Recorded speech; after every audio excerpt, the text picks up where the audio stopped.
पूजनीय संत समाज देवी और देवता सुने समझे विचार करे और अपना कल्याण करे। झील मिल झगड़ा झूलते बाकी छूटे न काव। गोरख अटके कालपुर कौन कहावे साव। हे भाई, ये संसार के झगड़ा में पड़ कर के सभी जो है झूल रहे हैं। ये झूलना से बचनी है। और गोरखनाथ बाबा जो है महापुरुष इस कल्पना के नगर में फंस गए। फिर दूसरे के कौन कहे।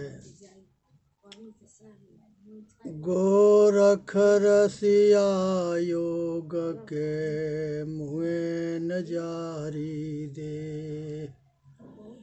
मांस गली माटी मिली करो माजी दे। जो योग के अभ्यासी होते हैं, रसिक होते हैं, वो अपने शरीर के जो है तपाते हैं और अमर होने के लिए प्रयत्न करते हैं। लेकिन दुनिया में किसी के शरीर जो है अमर ना है। इसलिए ये सब के ठीक से समझ करके जान करके और अपना कल्याण करना है।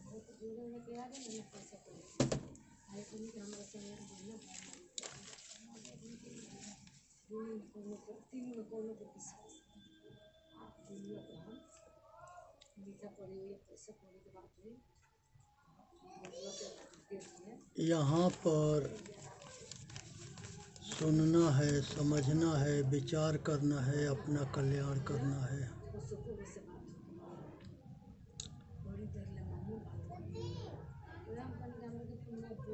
चंदेल वंश के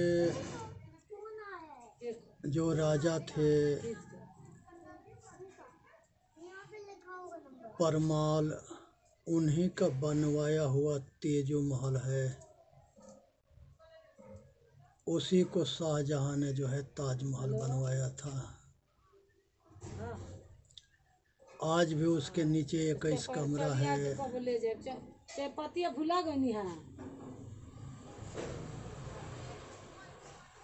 तो आज भी जो है वो कमरा देवी देवता से भरा पड़ा है, लेकिन वो बंद है।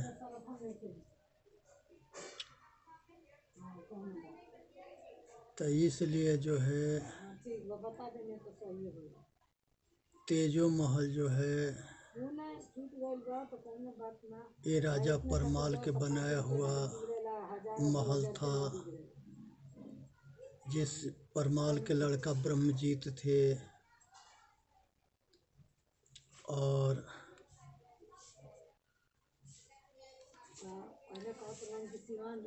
ये चीज़ के समझनी है, विचार करनी है और अपना कल्याण करना है।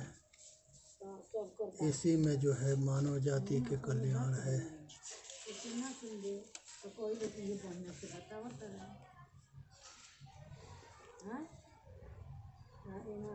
संन्यास,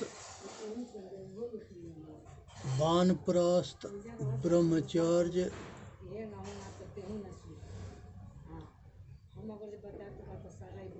और गृहस्थ आश्रम, ये 4 आश्रम है।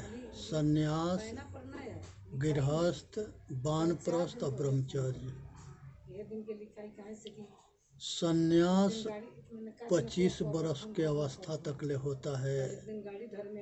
जो 25 वर्ष तक ले गुरुकुल में विद्यार्थी विद्या अध्ययन करता है, तो उसमें जो है उसको ब्रह्मचर्य के पालन करना पड़ता है। इससे शरीर है मजबूत होता है, बलवान होता है और शुद्ध बुद्धि होता है। तो शिक्षा और संस्कार ये दोनों प्रबल गुरु आश्रम में सीखने के मिलता है। अब गुरु जो होते हैं वो अस्त्र शस्त्र में पारंगत करते हैं। तो आज जो है 25 बरस तकले जो है संन्यास में रहें और ब्रह्मचर्य को पालन करे, शाकाहारी रहे, नशा मुक्त रहे और अपना कल्याण करे। 25 से 50 बरस तकले गृहस्थ आश्रम होता है। तो जो 25 से 50 बरस तकले गृहस्थ आश्रम होता है, इस आश्रम में मनुष्य अपना कल्याण करता है और इसी में बाल बच्चे के पैदा करेगा, पालन पोषण करेगा और अपना गृहस्थी के संभालेगा। गृहस्थी से सभी के भोजन की व्यवस्था होती है, सारा व्यवस्था होता है।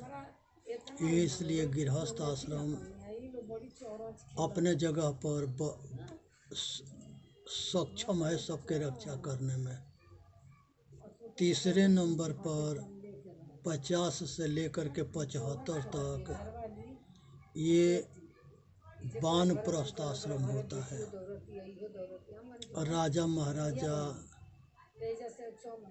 कोई गृहस्थी जो है अपने पत्नी के भी साथ में जा कर के और ये वानप्रस्थ में बैरागी बन करके साधन करके अपना कल्याण कर सकता है।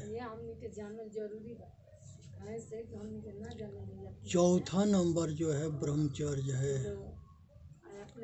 ब्रह्मचर्य में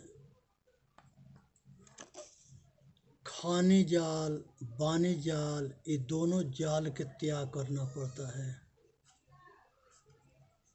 खानी जाल के अंतर्गत परिवार होता है, रिश्तेदार होता है, नाता गोता होता है, जहाँ तक ले संबंधियों सब इसी के अंतर्गत आते हैं। बाने जाल में संसार के सब धर्म ग्रंथ है, सतग्रंथ है, वेद पुराण शास्त्र कुरान बाइबिल सब ग्रंथ हैं। तो ये जो है ये सारे ग्रंथों के पढ़ लिख करके इसके पक्षपात से रहित होकर के अपना कल्याण करना है। तो इसलिए ये चीज़ को समझना है और अपना कल्याण करना है। इसमें मानव जाति के ही कल्याण है। ब्रह्मचर्य में मनुष्य के सब कुछ के रक्षा करना पड़ता है। बच्चों के विद्या अध्ययन करने का ज्ञान विद्या संस्कार अस्त्र शस्त्र में पूरा पारंगत गुरुकुल में होते हैं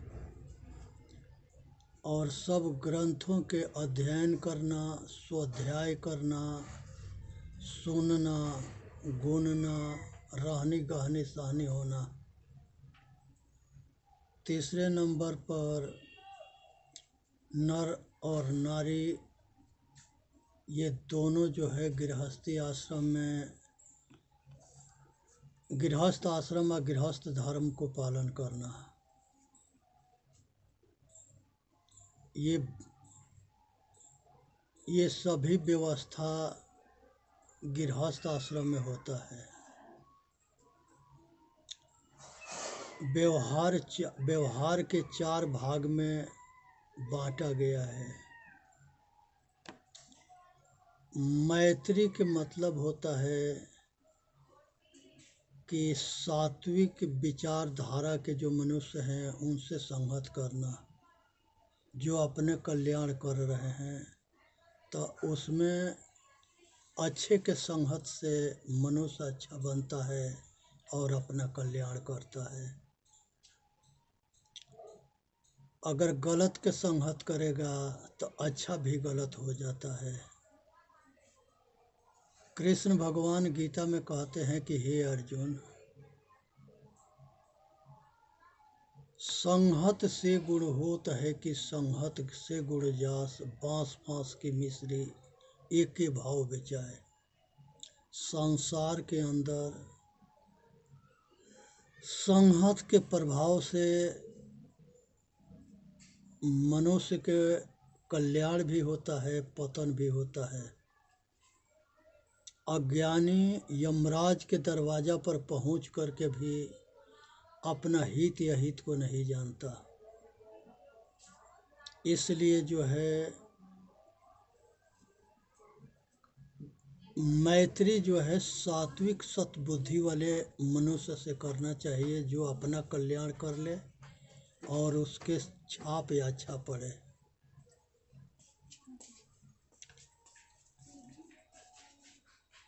और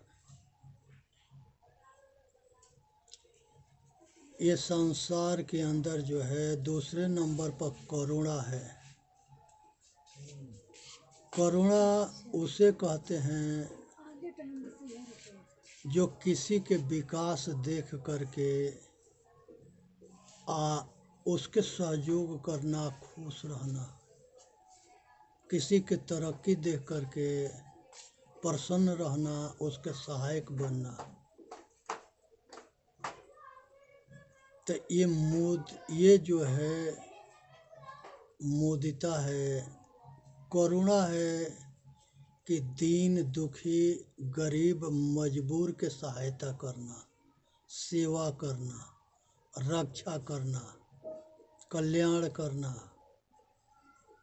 ये भोजन के दान देना, गरीबों के वस्त्र देना, बीमारी वाले के दवा देना और रहने के जिसके शरण ना है उसको शरण देना, ये दान के अंतर्गत आता है। गरीबों के लड़की के शादी कर देना, ये सब महादान है। जो मनुष्य बोता है वही काटता है। दुख देने से दुख मिलता है, सुख देने से सुख मिलता है।